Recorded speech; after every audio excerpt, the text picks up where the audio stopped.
Bonjour et bienvenue dans mon atelier. Bienvenue dans Histoire d'artisan. Je suis Lisa Millet et je serai votre guide dans l'exploration de l'artisanat. Je vous fais découvrir les visages, ou plutôt les voix, de ces femmes et hommes qui ont décidé de passer leur vie à créer. Aujourd'hui, nous accueillons Lucille Cabou, créatrice de macramé. Il y a 4 ans, Lucille a quitté son emploi dans la communication pour partir vivre à Amsterdam. En sortant de sa zone de confort, elle s'est réinventée et s'est lancée dans la confection de macramé, une technique qu'elle vous explique dans l'épisode. Avec Lucille, on parle de naïveté, que j'appellerais plutôt de l'insouciance, de communication et de besoin de rencontre. Je passe le message pour être certaine qu'il est entendu. Lucille rêverait de faire partie d'une communauté d'artisans pour pouvoir échanger et partager. Cet épisode a été enregistré en longue distance pendant le confinement. Prenez soin de vous et belle écoute! Bonjour Lucille et j'allais dire merci de m'accueillir dans ton atelier, mais en fait c'est pas tellement vrai parce qu'on est en train d'enregistrer cet épisode confiné chez nous. Toi Lucille, tu es à Amsterdam. Exact. Un podcast international. Trop bien, c'est mon premier, donc j'espère que tout va bien se passer. Écoute, je suis ravie de t'introduire dans cet aspect international européen. Trop bien, trop cool. Est-ce que tu peux nous parler de ton histoire, Lucille, s'il te plaît ? Je m'appelle Lucille, j'ai bientôt 30 ans et je suis expatriée à Amsterdam depuis 4 ans. Je viens de Bordeaux et j'ai fait des études de communication et après j'ai travaillé sur Paris pendant 3 ans dans une agence digitale et social media. Et puis au bout de 3 ans, j'avais envie d'autre chose. Pour moi, ça a été une évidence, c'était Amsterdam. J'avais visité cette ville peut-être 1 ou 2 ans avant ça et j'avais eu un gros coup de cœur. Tu sais, quand tu te promènes dans les rues et que tu as la boule au ventre et tu t'extasies du moindre petit détail. Ça a été ça pour moi, Amsterdam. Quand j'ai voulu changer un peu de vie, pour moi, Amsterdam, ça a été une évidence. Et donc voilà, je suis arrivée à Amsterdam de façon très naïve, sans me rendre compte de tous les éléments qui allaient chambouler ma vie. J'avais pas réalisé que la météo, c'était pas trop ça ici. J'ai pas réalisé non plus qu'ils parlaient néerlandais et c'est une langue pas simple à apprendre du tout. Donc voilà, ça a été une aventure un petit peu tous les jours, une nouvelle histoire. Et voilà, donc j'ai fait des petits boulots à droite à gauche. Et j'ai toujours été très créative. Mes parents sont très manuels, chacun à leur façon. Donc j'ai grandi un petit peu dans cet état d'esprit. Et donc j'ai toujours créé des bijoux. Quand j'étais sur Paris, je faisais du tissage. Quand je suis arrivée sur Amsterdam, la priorité, c'était clairement pas de ramener mon métier à tisser dans mes bagages. Donc arrivée sur Amsterdam, ça me manquait en fait. Ça me manquait de pas créer, de pas pouvoir faire de tissage pour accrocher sur mes murs. Le macramé a été un merveilleux plan B en fait, parce que tu as juste besoin de cordes et d'un support pour pouvoir suspendre ton macramé en fait. Donc c'était super pratique. Tu peux peut-être expliquer ce que c'est le macramé ? Le macramé, en fait, c'est une technique de nœud. On peut utiliser différents types de matériaux, de fibres. Moi, j'utilise principalement de la corde en coton, mais j'aime beaucoup aussi la jute ou encore de la laine ou du raffia. J'aime beaucoup le raffia. C'est la technique de nœud. L'accumulation ou la répétition en fait des nœuds te permet de créer un pattern, des motifs. Et donc, tu peux faire plein de choses avec du macramé. Tu peux faire de la décoration ou des objets de la vie du quotidien, plus ou moins. Ce qu'on voit le plus aujourd'hui dans les boutiques ou des choses comme ça va être principalement des suspensions de plantes ou sinon on appelle ça des wall hanging. Donc, c'est une sorte de tenture que tu peux accrocher sur tes murs. Donc ça, c'est la technique du macramé que j'ai appris en fait beaucoup par les photos en fait. À zoomer les photos, à essayer de comprendre comment étaient faits les nœuds. Il y a des livres. En fait, je me suis mise aux vidéos YouTube tutoriels assez tardivement. J'ai commencé un petit peu tout ça sur Amsterdam il y a 4 ans. Et puis il y a 1 an, j'ai décidé de poursuivre cette aventure de façon un peu plus sérieuse et de m'y consacrer presque à temps plein. Et donc j'ai créé le studio Écru, qui est mon projet. Et voilà, un petit peu près mon histoire dans les grandes lignes. Tu as fait des études de communication Et ensuite, tu t'es lancé dans un métier de com. T'as craqué. Qu'est-ce qui s'est passé pour avoir envie de partir à Amsterdam et de tout plaquer? Alors je dirais pas que j'ai craqué. En effet, j'ai fait des études de communication, stratégie et produits de communication et j'étais dans une agence social média sur Paris et c'était OK, on va dire, mais j'étais, je pense, très stressée, je travaillais beaucoup. Ouais, j'étais pas si heureuse que ça, mais là, c'est un peu difficile, en fait, d'expliquer la raison. J'ai l'impression que ça a été vraiment, une impulsion, en fait, une envie de partir sur Amsterdam. C'est vrai qu'avec du recul, je me dis que j'ai été hyper naïve, mais je sais pas, ouais, j'avais envie d'autre chose. Mais j'ai toujours aimé la communication, pas dégoûtée ou quoi, surtout que j'en fais aujourd'hui beaucoup pour mon studio, mais je sais pas, envie d'autre chose, travailler pour d'autres problématiques aussi, ou d'autres marques ou projets peut-être un peu plus intéressants pour moi. Du coup, t'avais 26 ans à peu près quand t'es parti à Amsterdam. Oui, Je trouve que c'est hyper intéressant parce que il y a pas mal d'artisans que j'interviewe dans ce podcast où quand je leur demande d'où ça vient et de raconter leur histoire, c'était un peu une évidence depuis toujours. Je trouve ça hyper intéressant que tu aies réussi à sauter le pas et que tu aies réussi à te dire, bah maintenant, je me sens pas complètement peut-être accomplie dans ce que tu faisais et tu avais envie de revenir au travail avec les mains. ouais. Qu'est-ce qui a fait que tu sois partie comme ça, sans te dire, mon Dieu, mais tout ce que je laisse derrière moi, c'est dangereux. Mmh. Enfin, c'est ce fameux risque. Ouais. J'ai été habitée par une envie folle de découvrir le monde, en fait, de découvrir Amsterdam, de me laisser aller, en fait. Je me suis dit: «Si je le fais pas maintenant, je suis libre, j'ai pas d'attache, je suis jeune, quand est-ce que je le ferai, en fait?»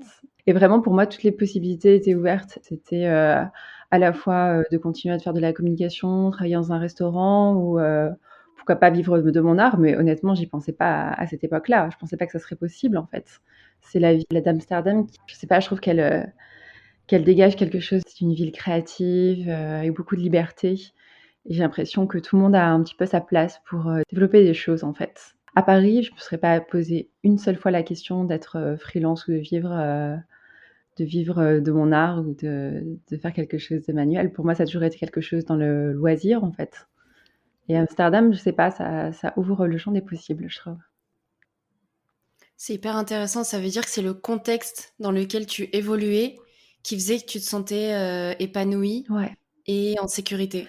Bah, en fait, épanouie, oui, en sécurité, jamais. Je me sens encore pas toujours en sécurité. Depuis que je suis sur Amsterdam, c'est beaucoup d'insécurité. Mais je pense que c'est ça qui te permet aussi de redoubler de folie, en fait.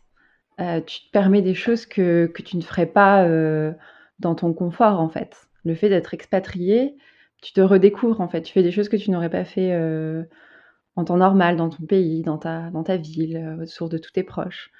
Et la carapace, en fait, tombe et du coup, tu te permets de faire beaucoup plus de choses. Ouais, c'est intéressant. C'est vrai, c'est vrai que de sortir de sa zone de confort aide peut-être à être encore plus créative et avoir envie encore plus de sortir de sa zone de confort parce qu'on se dit maintenant que j'y suis.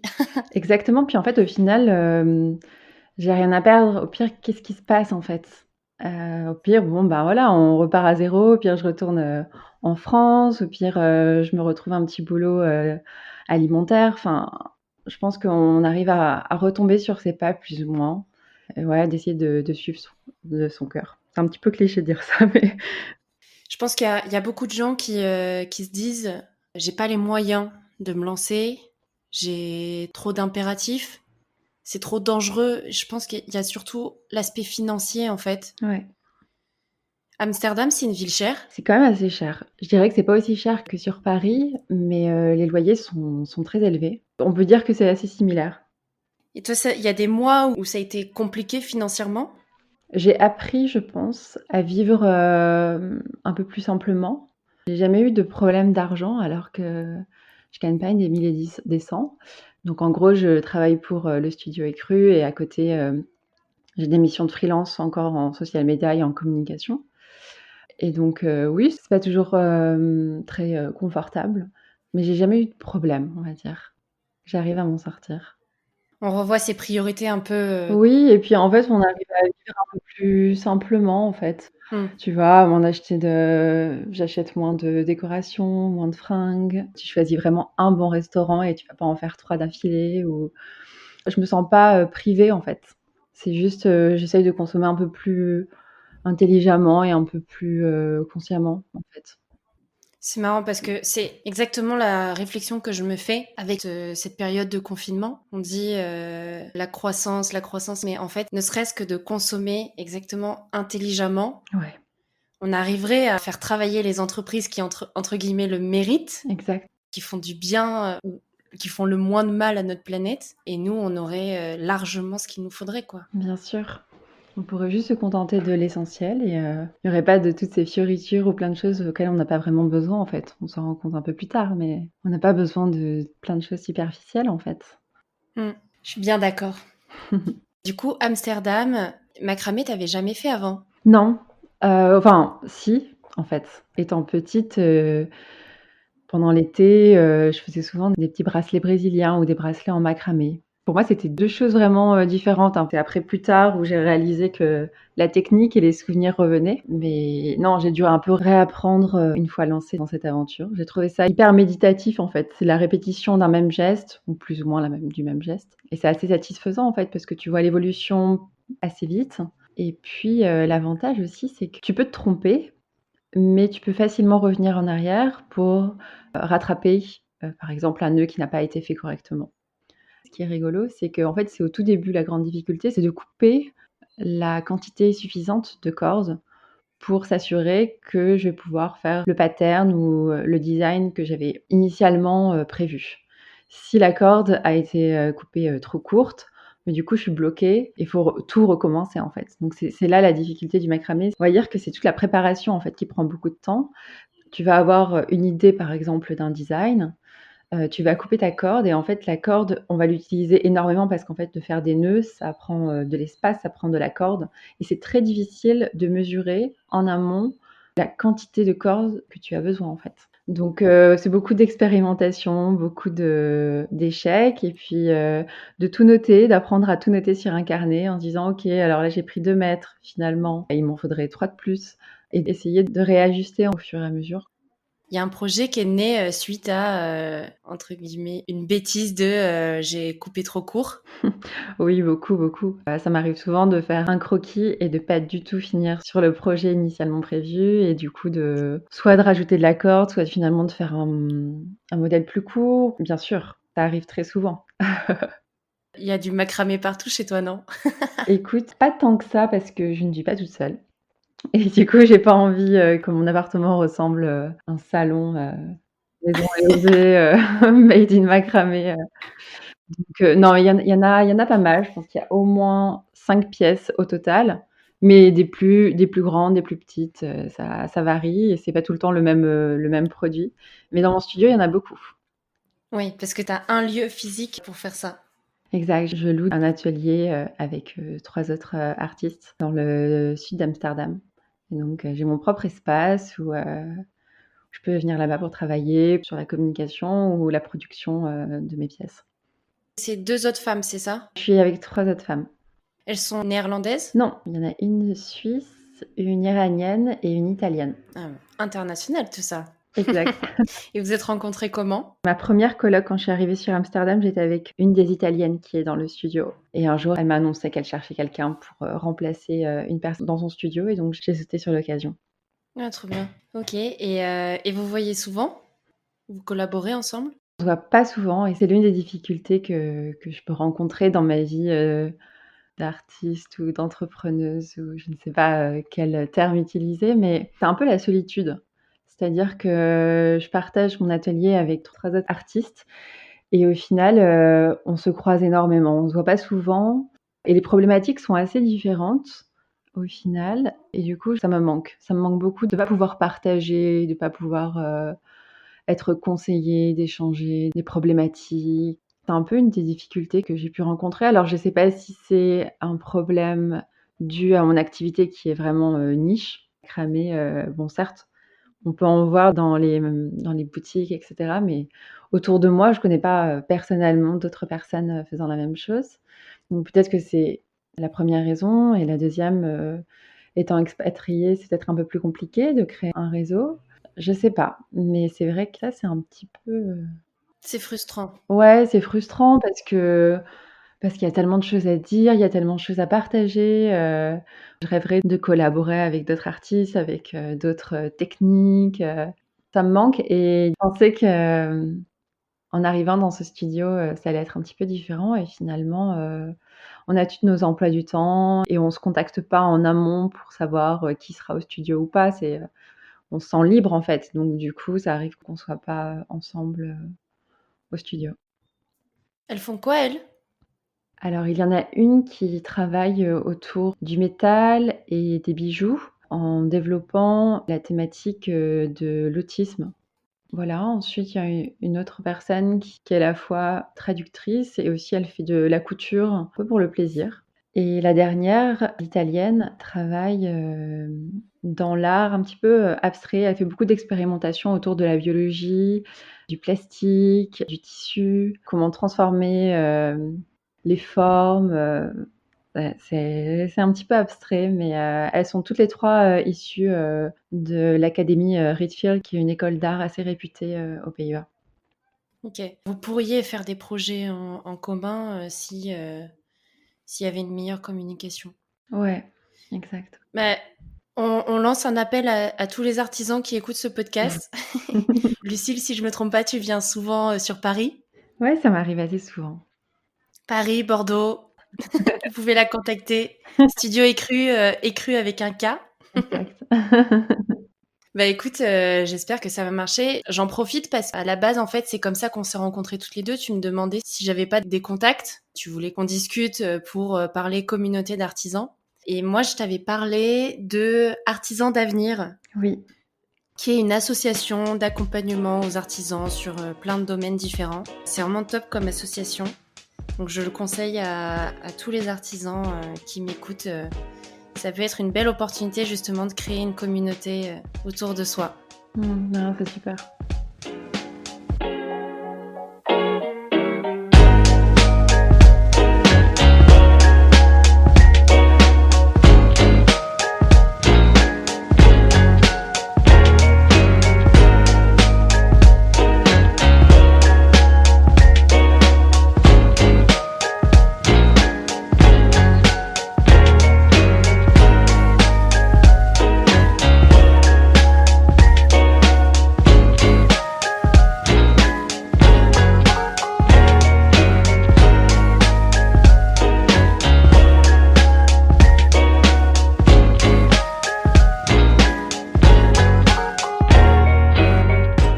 Est-ce que tu peux nous parler des projets sur lesquels tu travailles en ce moment? Je travaille sur 3 gros projets. Le premier, c'est que d'ici quelques mois, j'espère, très bientôt ou d'ici quelques semaines selon l'évolution de la situation, de lancer une collection, mariage pour, de la location d'objets de décoration faits à base de macramé pour, une ambiance romantique, bohème, pour, les mariages, peut-être, de cet été. Je travaille, d'arrache-pied sur cette, nouvelle offre. Ça peut être quoi ces objets? Par exemple, des arches de cérémonie pour mettre, par exemple, lors d'une cérémonie laïque, en fond, pour, faire des belles photos, pour, regarder, la cérémonie, en direct. Ça pourrait être, des chemins de table ou, des dossiers de chaises, des suspensions de plantes ou des balançoires. C'est plein d'objets de décoration pour, donner un certain look, un certain thème à son mariage. Une arche de cérémonie, c'est combien de temps à peu près de fabrication?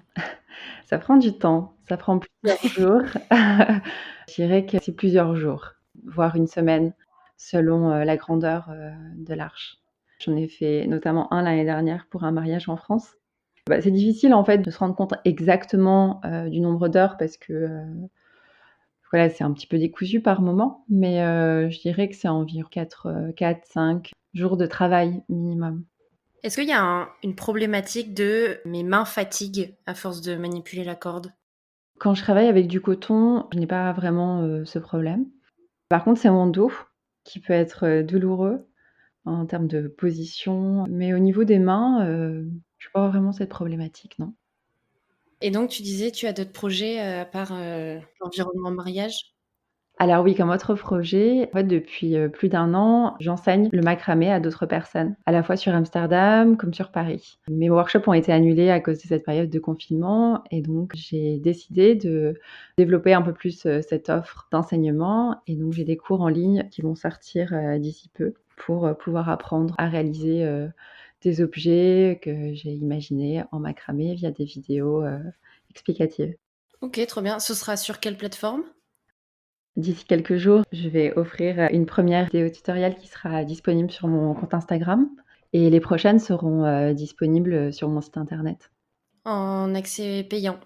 La première, du coup, sera gratuite et les prochaines seront payantes. Ok, trop bien. Trop cool. Donc, projet mariage, projet tuto. Je sais pas si tu as d'autres projets. Le plus grand et le plus à long terme, on va dire, c'est vraiment de développer au maximum des collaborations, on va dire, avec des professionnels. Pour moi, ce qui me fait vraiment vibrer, c'est d'avoir des commandes particulières pour, je sais pas, un restaurant, pour une belle boutique, pour, un hôtel, et de vraiment pouvoir répondre, aux problématiques, de lumière, d'ambiance, d'atmosphère, d'espace. Moi, c'est vraiment de créer, des objets de décoration, mais qui fassent vraiment partie prenante, de l'expérience du consommateur. C'est vraiment de développer cette offre-là et de pouvoir vraiment répondre à un problème, soit de décoration, soit, de bien-être dans une pièce.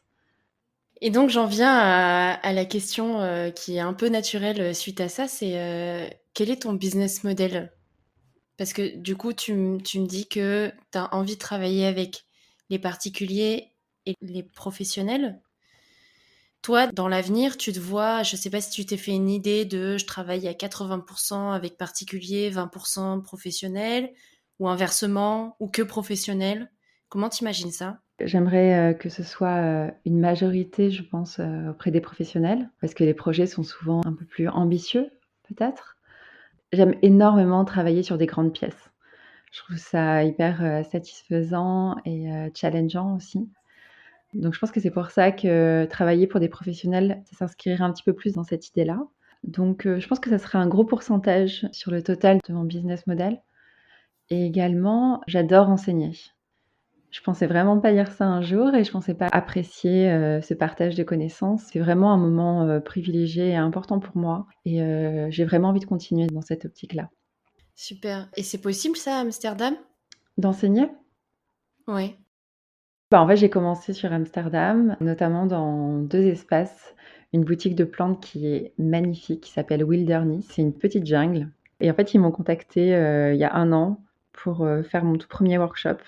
Ça faisait longtemps que j'y pensais et en fait, le jour où ils m'ont contactée, pas vraiment pu, résister. Ça a été un grand challenge d'enseigner. C'est vrai que c'est une activité pour moi assez solitaire et j'ai tout appris toute seule et je n'ai jamais partagé quoi que ce soit, ne serait-ce que la technique ou mes pensées, en fait, autour, d'un design, que je souhaiterais, développer et donc ça a été un challenge pour moi de tout mettre à plat, de tout écrire ou de tout, verbaliser. Après, il y avait aussi, le challenge de tout enseigner en anglais et de respecter aussi, un temps, une durée, donnée. Donc ouais, ça a été un sacré challenge, mais j'adore ça. J'adore ça et donc je travaille avec cette boutique de plantes et aussi un espace créatif qui développe, plein de workshops autour du craft et du textile et donc je fais partie de la programmation de ce lieu-là.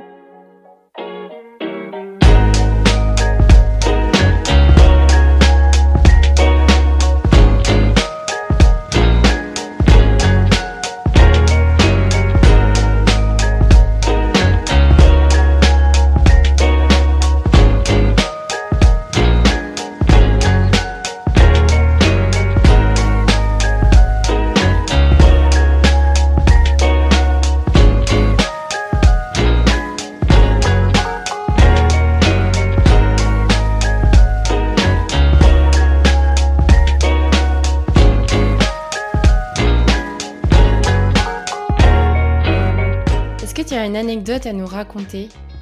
Oui, j'ai une anecdote qui est assez chouette. Il y a à peu près 1 an, je cherchais un espace pour travailler. J'en avais marre de travailler dans des cafés ou depuis chez moi et donc j'ai trouvé mon premier studio créatif, qui n'est pas celui dans lequel je suis actuellement. Et donc j'ai découvert un atelier super sympa avec 4 autres néerlandaises, 3 illustratrices, une graphiste. Ça a été une super expérience humaine et aussi en termes d'échange.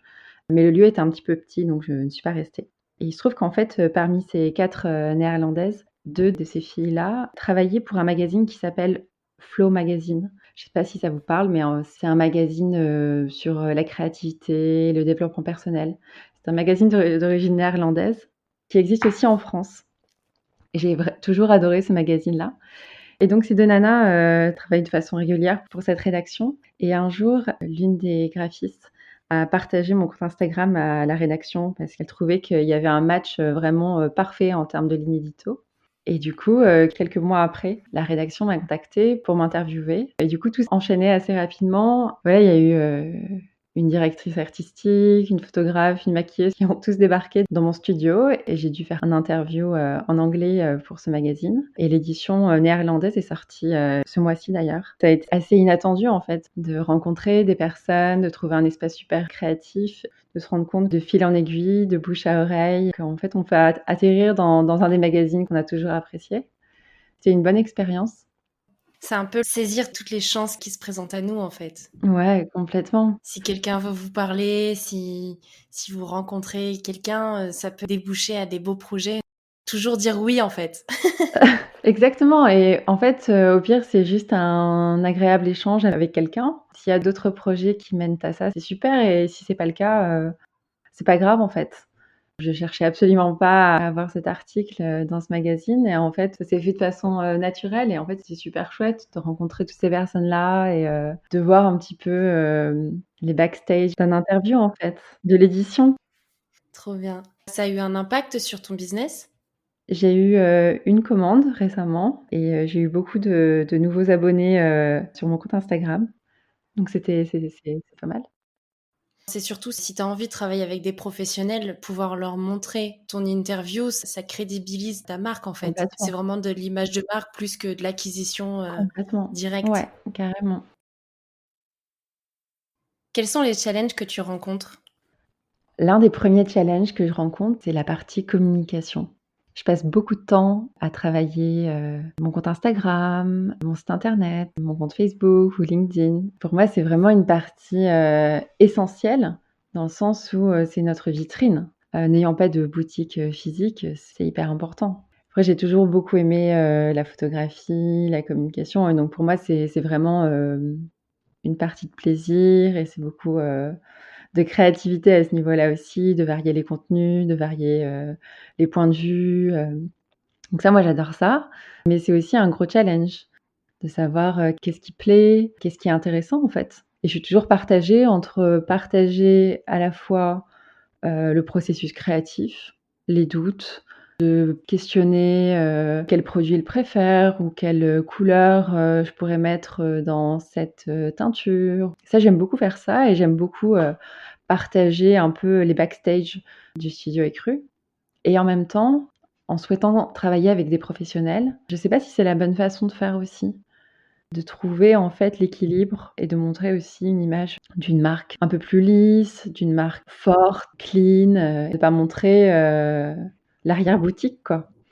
Cet avis que tu as là, c'est suite à ton expérience de communication ou pas du tout? Tu as travaillé avec des entreprises dans le B2B, auparavant? Toujours travaillé que pour du B2C. Après, je pense que c'est des réflexions, qui viennent probablement de mon expérience, passée dans la communication. Mais je pense que c'est pour beaucoup d'entre nous, c'est de voir jusqu'où tu souhaites partager, l'arrière, de ton business Ouais. et de voir, qu'est-ce qui intéresse les gens et quelle est ta cible. Comme je t'en parlais tout à l'heure par rapport à mon business model. En fait, dans mon business model, il y a à la fois, des potentiels, étudiants, personnes souhaitant créer, également du macramé. Donc potentiellement des personnes hyper intéressées, pour, découvrir le processus créatif et cetera et de l'autre côté, dans le business model, je parlais beaucoup, du B2B. Donc en fait, c'est 2 cibles extrêmement différentes. Donc potentiellement 2 communications extrêmement différentes, sauf que je centralise tout sur Instagram. D'où l'intérêt peut-être du profil LinkedIn qui est cette fois-ci plus lisse, Ouais, exact. plus vitrine. Ouais, ouais, complètement. Il faut que je développe un peu plus, cette partie, justement, B2B et d'investir du temps sur LinkedIn, d'avoir, des posts vraiment, un peu plus clean, un peu plus professionnels, et vitrines, pour rencontrer des architectes d'intérieur, des décorateurs ou même des magazines, de déco, ça serait génial. Trop bien. Donc j'en viens à la dernière question. Comment tu vois l'avenir de ton artisanat en général? Ah, c'est une bonne question. C'est vrai que le macramé, c'est une technique ancestrale qui existe depuis, des années et des années. C'est une technique qui a été tendance et qui après qui a été complètement has-been. Donc c'est une bonne question de savoir comment ça va évoluer. Je pense qu'on pourra toujours, s'amuser à faire des nœuds et créer, de très belles décorations, à la fois, pratiques ou juste esthétiques. Donc je pense qu'il y aura toujours un petit peu d'espace pour ça. Après, ça va peut-être évoluer sous différentes formes et puis en fait, je me limite pas seulement au macramé. Enfin, j'adore découvrir et explorer cette technique, mais en fait, il y a tellement de choses autour, de la fibre ou du textile à explorer. J'aime énormément, mixer les techniques et les matières. L'avenir de mon artisanat, il est immense et c'est vraiment difficile de se projeter. J'espère explorer, j'espère expérimenter, collaborer, pourquoi pas, avec, d'autres types de matières, de textiles, de techniques. Après l'artisanat, d'une manière générale, je pense qu'il a clairement sa place. On retrouve, l'essence même, du plaisir de travailler avec les mains, de créer de ses propres mains, le plaisir de toucher ou d'utiliser des produits, qui ont une histoire. Par rapport à ça, j'ai pas vraiment de doute ou d'inquiétude en tout cas. Je pense que ça va se développer de plus en plus et qu'il y aura encore plus de respect ou de recherche d'objets uniques ou d'histoire derrière, ces objets de décoration. Donc je suis assez optimiste par rapport à ça. Surtout pendant cette période de confinement, honnêtement, beaucoup de personnes se mettent à créer, à expérimenter, à chercher des do it yourself, à faire à la maison, avec le peu d'objets ou de matières premières, disponibles à la maison. Donc je suis assez confiante par rapport à ça. Il faut juste trouver le temps et après, je pense que la satisfaction est assez grande. Ok, trop bien. C'est vrai qu'à force de tester chez nous, on va avoir envie de posséder un objet d'artisan qui a plus de technique que nous. Oui, ou sinon, vous-même, à essayer, quelle est la technique qui vous fait vibrer, de toucher la terre, de toucher la corde, et de voir, qu'est-ce qui fait sens, en fait, pour vous? On va découvrir plein d'artisans après ce confinement. Ça va être trop bien. J'aurai encore plus de gens à interviewer. Carrément. Trop bien. Bah, merci beaucoup, Lucille. Merci pour cet enregistrement longue distance. Je te souhaite un bon confinement. Merci. Et puis, bah, au plaisir d'un jour se croiser. Avec grand plaisir. Une fois que je viens sur Paris, on se fera un petit café. Avec plaisir. Merci beaucoup pour votre écoute. J'espère que le parcours de Lucille vous aura inspiré. N'hésitez pas à la contacter directement sur son compte Instagram. Je vais poster des photos, réalisées par la talentueuse Lucille dans son studio, sur mes réseaux sociaux pour que vous puissiez voir à quoi ressemble le macramé. Vous pouvez continuer de m'aider à faire découvrir les histoires d'artisans au plus grand nombre, en mettant une note sur iTunes et en vous abonnant sur votre plateforme de streaming préférée. Je vous dis à très vite avec une nouvelle histoire.